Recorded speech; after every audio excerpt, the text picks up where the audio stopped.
The next topic is first language acquisition, insights applied to language teaching. We will now look at this first language acquisition and how it has its implication in language teaching. Now, before we move on, according to Brown, there were two reformers of modern language teaching.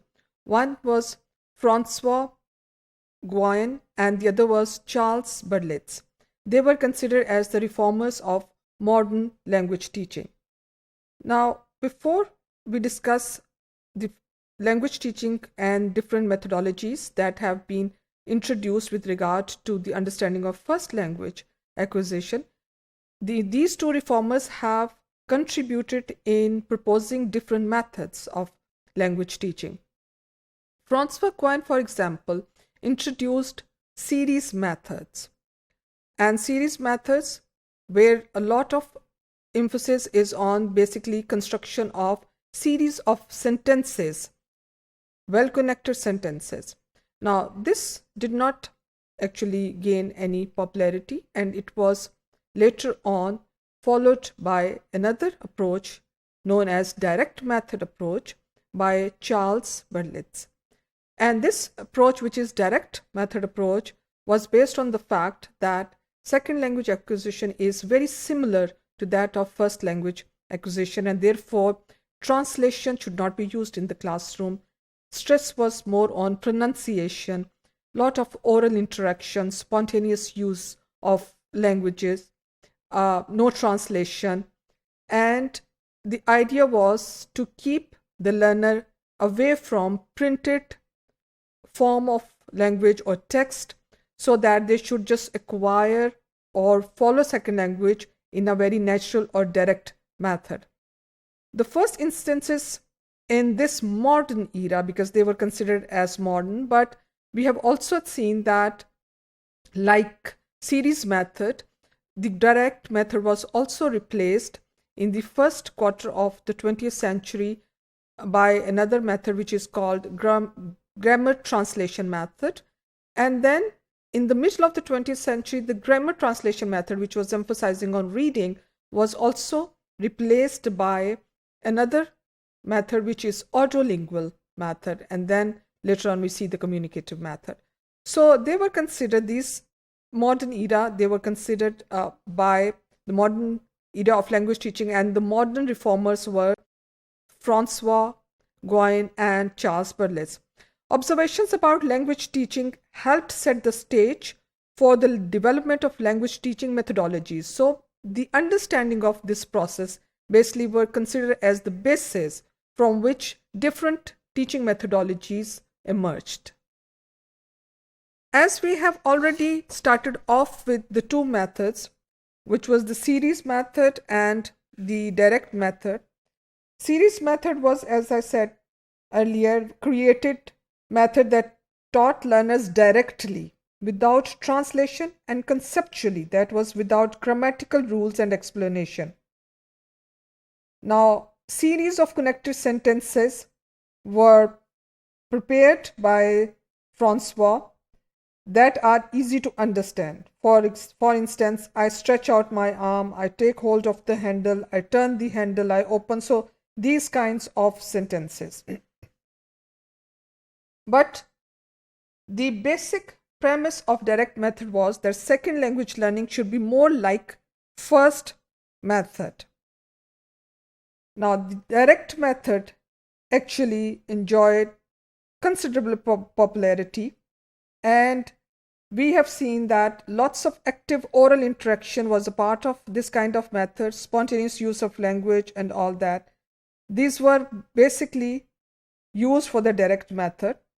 And the summarized principles of direct method include: classroom instruction was conducted in the target language, only everyday vocabulary and sentences were taught, grammar was taught inductively, new teaching points were introduced orally. So emphasis was on pronunciation and oral instructions. Concrete vocabulary was taught, both speech and listening comprehensions were taught. correct pronunciation and grammar were emphasized.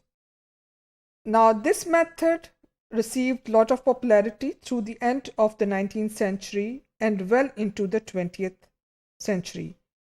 It was most widely accepted in private language schools where students were highly motivated and where native speaking teachers could be employed.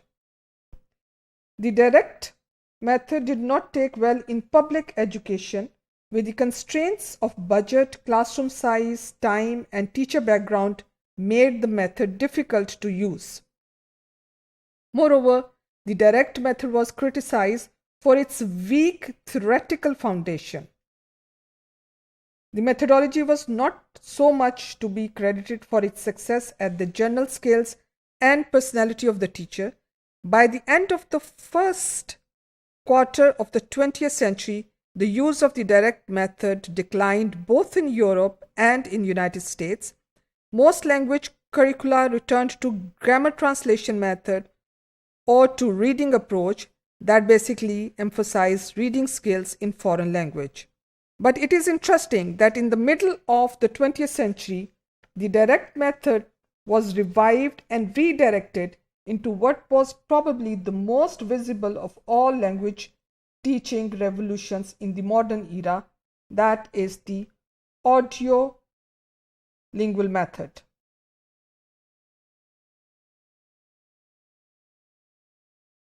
Audiolingual method. Language learning is primarily a matter of transforming perceptions into conception. Children use language to present their conceptions. Language is basically a means of thinking, of representing the world of oneself. Goen devised basically the series method, which was created just to taught learners without translation and grammatical explanation, and he developed series of 15 sentences. 1. I walk toward the door. 2. I draw near to the door. 3. I draw nearer to the door. 4th, I get to the door. 5th, I stop at the door. 6th, I stretch out my arm. 7th, I take hold of the handle. 8, I turn the handle. 9, I open the door. 10, I pull the door. 11, the door moves. 12, the door turns into hinges. 13, the door turns and turns. 14, I open the door wide. 16, I let go of handle. The 15 sentences have an unconventionally large number of grammatical properties, vocabulary items, word orders, and complexities. Goen was successful with such lesson because the language was so easily understood, stored, recalled, and related to reality. The naturalistic approach of Goen and few of his contemporaries did not receive well in the area of language teaching.